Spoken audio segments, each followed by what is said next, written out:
Welcome to Hybiz News. My name is Suresh Kochatil. The Govt of Telangana has allowed micro, small, medium and large industries to start their operations by following strict norms including social distancing. While no formal GO has been issued by the Govt of Telangana, industrialists on a video conferencing call were given a green signal to restart their operations by Principal Secretary Industries Shri Jayesh Ranjan.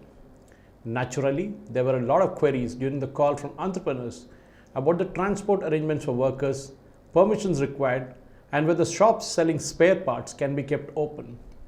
The Zoom call organized by the Telangana Industries Federation also saw the participation of Shri Narasimha Reddy, Vice Chairman and Managing Director of TSIIC, and over 300 members consisting of presidents of Industrial Development Area Associations across the state-level industrial associations, presidents of product associations, IALA Chairmen, and senior industrialists of various industrial parks.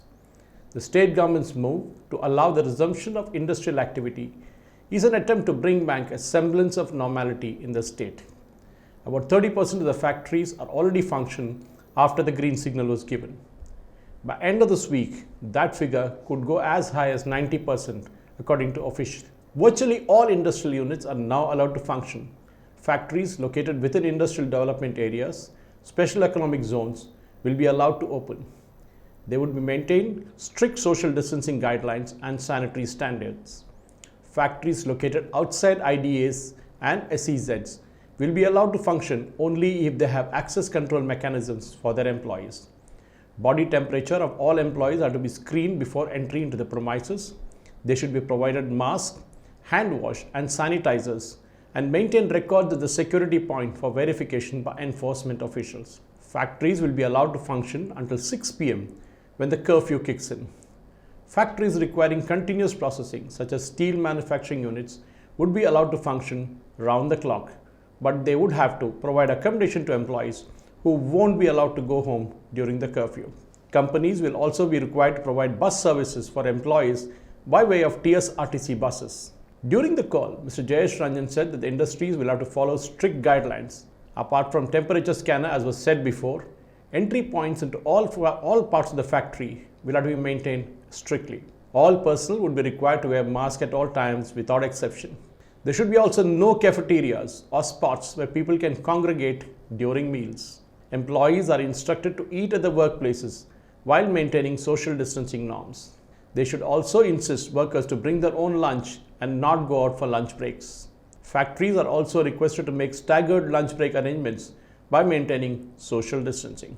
While no permission has been given for smaller companies operating from residential zones, a final call will be taken up in the cabinet meeting to be held in the Pragati Bhavan on the 5th of this month. Further, employees aged over 50 and those who suffer from ailments such as diabetes or blood pressure issues have been asked to stay at home. People living in hotspots and containment zones are prohibited from reporting for work. Factories have been told to maintain social distancing by reducing the number of employees working in a day. The Industries Department is said to have studied some examples of industrial units in Charlapalli and have observed that the optimum working capacity is about 30%, beyond which following social distancing norms becomes a huge challenge. Mr. Jayesh Ranjan said that there is no official government order on these directions, but the sector has been taken into confidence. An official communique can be expected only after the state cabinet meets on May 5th, with directions to be expected in force from May 7th. Mr. Jayesh Ranjan also told industries not to wait till then and start their operations right now. To ensure that they have no issues, police department and officials concerned have been instructed to cooperate with the industrialists. Industrialists are also assessing the impact of migrant workers leaving the state for their hometowns, which was allowed by the Ministry of Home Affairs, Government of India.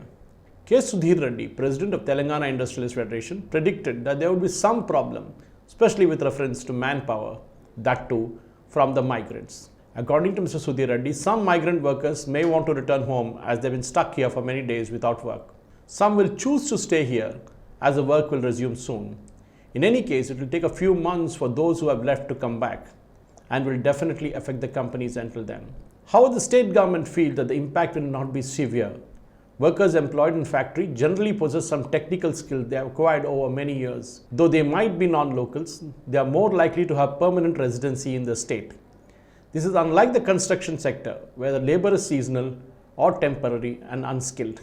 There should be absolute discipline in obeying the state and central government social distancing norms, hygiene norms, and MHA guidelines. Associations and service societies, IALAs, have to take a proactive role in maintaining the guidelines and monitoring the situation from time to time. Any violations of the industrial unit should be brought to the notice of the government officials. Mr. Jayesh Ranjan said that if there is any adverse report about not following all norms in any industry, it will affect the entire industrial community, and that he will have no hesitation in cancelling the permission given to operate the industries. A nodal officer has been asked to coordinate with the industrial bodies for transport and other issues. Companies can also do dispatches as there is no restrictions on invoicing with waybills. We will have the latest updates from industrial areas of the city and outskirts in our bulletin tomorrow. Thank you for watching.